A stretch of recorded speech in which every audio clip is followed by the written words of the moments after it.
ನಾವು ಹೀಗೆ ಇಲ್ಲೇ ಯೋಚನೆ ಮಾಡ್ತಾ ನಿಂತರೆ ಆಗಲ್ಲ. ಶ್ರಾವಣಿ, ಹೆಂಗ್ಸು ಫೋನಲ್ಲಿ ಅಡ್ರೆಸ್ ಹೇಳಿದಾಳೆ ಅಲ್ವಾ? ಹಾಗಾದರೆ ಅಪ್ಪ ಅಲ್ಲೇ ಇರ್ತಾರೆ. ನಾನು ಈಗಲೇ ಹೋಗಿ ಕರ್ಕೊಂಡು ಬರ್ತೀನಿ. ಯಾರು ಅಡ್ಡ ಬರ್ತಾರೋ ನಾನು ನೋಡ್ತೀನಿ. ಯಾರೇ ಬಂದರೂ ಅವ್ರನ್ನ ಅಲ್ಲೇ ಹೂತಾಕ್ಬಿಡ್ತೀನಿ. ಬನ್ನಿ ಹೋಣ. ಹೌದು ಹೊರದವ್ರೆ, ಮಾವ ಅಲ್ಲೇ ಇರ್ತಾರೆ. ನಾನು ನಿಮ್ಮ ಜೊತೆ ಬರ್ತೀನಿ. ಇಮಿಡಿಯೇಟಾಗಿ ಹೊರಡೋಣ. ನಾನು ಬರ್ತೀನಿ. ಅಕ್ಕ, ನಾನು ಜೊತೆಲಿ ಬರ್ತೀನಿ. ವರ್ಧಣ, ನಾನು ನಿನ್ನ ಜೊತೆ ಬರ್ತೀನಿ. ಬೇಡ ಕಣೋ, ಅಮ್ಮನ ಜೊತೆ ನೀನು ಮನೇಲಿರು. ಅಮ್ಮ ಮನೇಲಿ ಒಬ್ಬರೇ ಇರ್ತಾರೆ. ನಾನು ಅಮ್ಮನ ಜೊತೆ ಇಲ್ಲೇ ಇರ್ತೀನಿ. ಮೊದಲು ನೀವು ಹೋಗಿ ಅಪ್ಪನ ಬೇಗ ಕರ್ಕೊಂಡು ಬನ್ನಿ. ಯಾರಾದ್ರೂ ಕಿಡ್ನಾಪ್ ಮಾಡಿದ್ರೆ ಮೊದಲು ಅವ್ರನ್ನ ಒದ್ದೆ ಹೇಳ್ಕೊಂಡು ಬನ್ನಿ.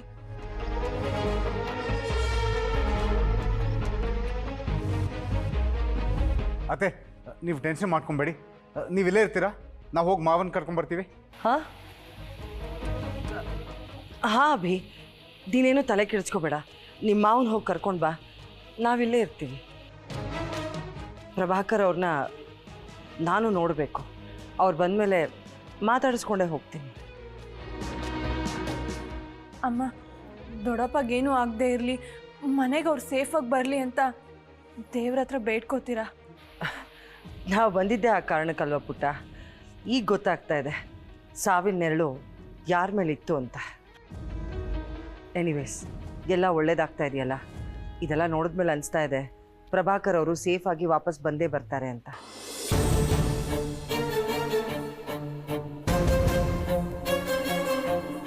ಆದರೆ ನಾನು ಆ ಪ್ರಭಾಕರ್ ಹೆಣ ಬರಬೇಕು ಅಂತ ಕೇಳ್ಕೊಳ್ತಾ ಇದ್ದೀನಿ. ಮೊದಲು ನೀವೆಲ್ಲರೂ ಬೇಗ ಹೊರಡಿ. ಆಮೇಲೆ ಅವ್ರಿಗೆ ಬೇರೆ ಏನಾದರೂ ಅನಾಹುತ ಆದರೆ ಕಷ್ಟ. ಅಮ್ಮ, ನಾನು ಬರ್ತೀನಮ್ಮ. ವರ್ಧ, ಅಪ್ಪನ ಕರ್ಕೊಂಡ್ ಬರ್ತೀರಲ್ವಾ? ಖಂಡಿತವಾಗಿ ಕರ್ಕೊಂಡು ಬರ್ತೀನಮ್ಮ. ನೀನು ಧೈರ್ಯವಾಗಿ, ನಾನು ಬರ್ತೀನಿ.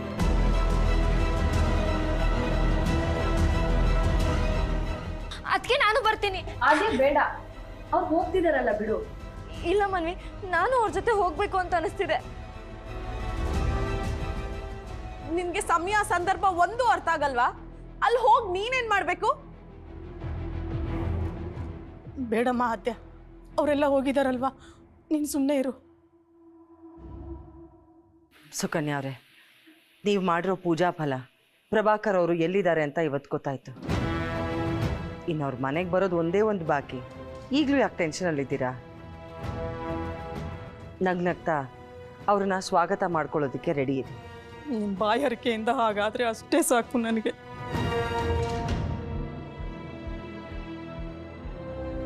ಇಲ್ಲಮ್ಮ, ಖಂಡಿತ ಒಳ್ಳೇದಾಗಲ್ಲ ಅನಿಸ್ತಿದೆ.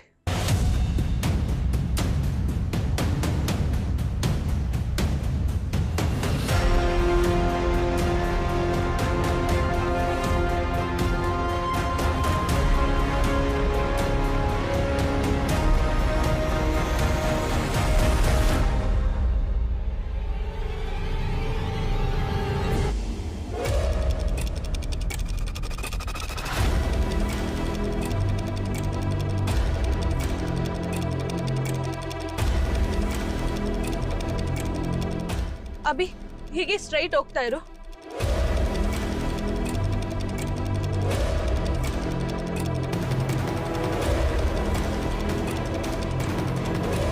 ಅಭಿ, ಮುಂದೆ ಹೋಗಿ ರೈಟ್ ತಗೋ.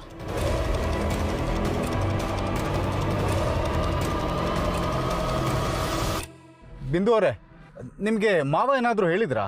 ಇಲ್ಲ ಬಾವ, ನಾನು ತುಂಬ ಮಾತಾಡಬೇಕು ಅಂತ ಯೋಚನೆ ಮಾಡ್ತಾ ಇದ್ದೆ. ಅಷ್ಟರಲ್ಲಿ ಮೊಬೈಲ್ ಕೊಟ್ಟಿಂಗ್ಸು ಕಿರಿಕ್ ಮಾಡಕ್ಕೆ ಶುರು ಮಾಡಿದ್ರಲ್ಲ, ಮಾವ ನನ್ನ ಜೊತೆ ಜಾಸ್ತಿ ಮಾತಾಡೋಕ್ಕಾಗಲಿಲ್ಲ. ಅವರು ಶ್ರಾವಣಿ ಅಕ್ಕನ ಮಾತ್ರ ಕೇಳ್ತಾ ಇದ್ರು. ತುಂಬ ಭಯದಲ್ಲಿದ್ರು.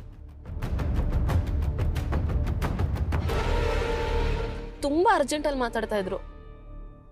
ಪಾಪ ಇಷ್ಟು ದಿನ ಎಲ್ಲಿದ್ರೋ ಹೇಗಿದ್ರೋ ಒಂದು ಗೊತ್ತಾಗ್ತಾ ಇಲ್ಲ.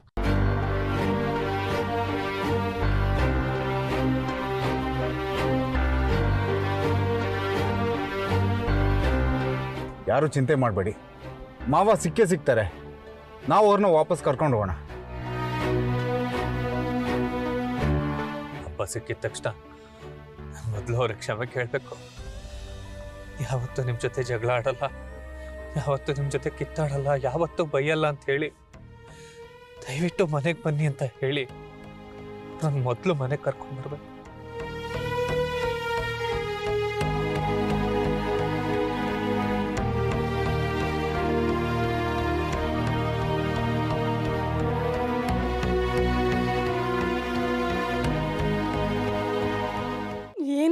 ಮಾವನವ್ರೆ ಹೀಗೆ ಹೇಳ್ಬಿಟ್ರಿ ನೀವು.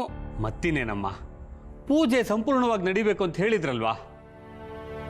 ಪೂಜೆ ಸಂಪೂರ್ಣ ಆಗ್ದಲೆ ಅದ್ರ ಫಲ ಎಲ್ಲಿ ಸಿಗತ್ತೆ? ಇದು ಯಾವತ್ತಿದ್ರೂ ಪ್ರಾಬ್ಲಮ್ಮೆ. ನೀವು ಹೇಳ್ತಿರೋದು ಸರಿನೇ, ಆದರೆ ತುಂಬ ದಿನದ ಮೇಲೆ ಪ್ರಭಾಕರ್ ಅವರು ಸಿಕ್ಕಿದ್ದಾರೆ. ಅವ್ರಿಗೇನಾದರೂ ಅನಾಹುತ ಆಗೋಕ್ಕೆ ಮುಂಚೆ ನಾವು ಹೋಗೋದು ಒಳ್ಳೇದಲ್ವಾ? ನೆಗ್ಲೆಕ್ಟ್ ಮಾಡಬಾರ್ದಲ್ವಾ? ಹಾಗಂತ ಪೂಜೆ ನೆಗ್ಲೆಕ್ಟ್ ಮಾಡೋಕ್ಕಾಗ್ತೇನಮ್ಮ? ಎಲ್ಲಿ ನೆಗ್ಲೆಕ್ಟ್ ಮಾಡಿದ್ದೀವಿ? ಶ್ರದ್ಧಾ ಭಕ್ತಿಯಿಂದ ಪೂಜೆನ ಶುರು ಮಾಡಿದ್ವಿ. ಈಗ ಒಂದು ನಿಮಿಷ ಲೇಟ್ ಆದರೂ ಅಲ್ಲಿ ಅವ್ರಿಗೇನಾದರೂ ಅನಾಹುತ ಆಗಿಬಿಟ್ರೆ ತಪ್ಪಲ್ವಾ? ಹೌದು, ಅಕ್ಕ ಹೇಳ್ತಿರೋದು ಕರೆಕ್ಟ್. ಮತ್ತೆ ಹೆಚ್ಚು ಕಡಿಮೆ ಆಗ್ಬಿಟ್ರೆ ಏನಾದರೂ? ಅಯ್ಯೋ ಮಮತಾ ಅವರೇ, ಹಾಗೆಲ್ಲ ಮಾತಾಡಬೇಡಿ, ಅವ್ರಿಗೆ ಏನೂ ಆಗಬಾರ್ದು.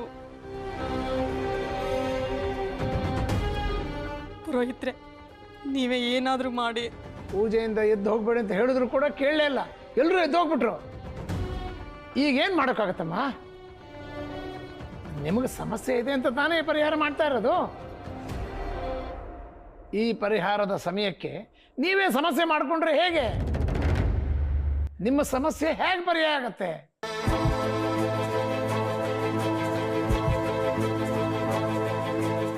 ರೀ ಜಯರಾಮ್ ಅವ್ರೆ, ಪೂಜೆ ಶುರು ಆಗಿರೋದ್ರಿಂದಾನೇ ಅಪ್ಪ ಇರೋ ಸುದ್ದಿ ಬಂದಿರೋದು. ಇದ್ರ ಅರ್ಥ ಪೂಜೆಯಿಂದಾನೇ ಅಪ್ಪ ಸಿಕ್ಕಿರೋದು ಅಂದ್ಮೇಲೆ ಅಪ್ಪನ್ ಹುಡ್ಕೊಂಡು ಹೋಗದೆ ಏನಾದ್ರೂ ಹೆಚ್ಚು ಕಡಿಮೆ ಆದ್ರೆ ಈ ಪೂಜೆನ ಕಂಪ್ಲೀಟ್ ಮಾಡಿ ಏನ್ ಪ್ರಯೋಜನ ಬಂತು?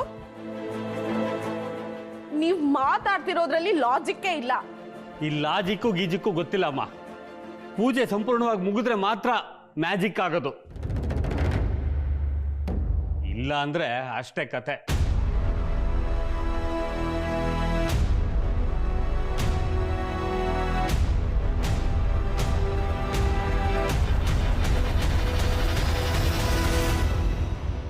ನಿಶಿ, ಅವ್ರ ವಿರುದ್ಧನೇ ಮಾತಾಡ್ತೀಯಲ್ಲೇ, ಸ್ವಲ್ಪ ಸುಮ್ಮನೆ ಇರ್ತೀಯಾ? ಮಾತಾಡ್ಲಿ ಬಿಡಮ್ಮ, ಮಾತಿಗೇನು ಫ್ರೀಯಾಗಿ ಬರುತ್ತೆ. ಅದಕ್ಕೇನು ದುಡ್ಡ ಕಾಸ ಕೊಡಬೇಕು? ಸಾವಿನ ನೆರಳಿದೆ ಅಂತ ಹೇಳಿದ್ದೆ, ಅದು ಯಾರ ಮೇಲೆ ಇರ್ಬೋದು ಅಂತಲೂ ಹೇಳಿದ್ದೆ. ನಿಮಗೆ ಮೃತ್ಯುಂಜಯ ಹೋಮಕ್ಕಿರೋ ಶಕ್ತಿ ಇನ್ನೂ ಗೊತ್ತಿಲ್ಲ ಅನ್ಸತ್ತೆ.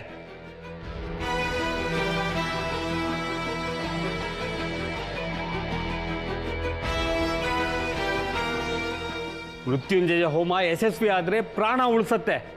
ತಪ್ಪೇನಾದರೂ ಆದರೆ ಅಯ್ಯೋ, ಮುಂದಕ್ಕೆ ಏನು ಹೇಳಬೇಡಿ, ನಿಮ್ಮ ದಮ್ಮಯ್ಯ ಅಂತೀನಿ. ನಾನು ಹೇಳಿದ್ರೆ ಮಾತ್ರ ನಡೆಯುತ್ತೆ, ಇಲ್ಲಾರ ನಡೆಯಲ್ಲ ಅಂತ ಅರ್ಥನಾ?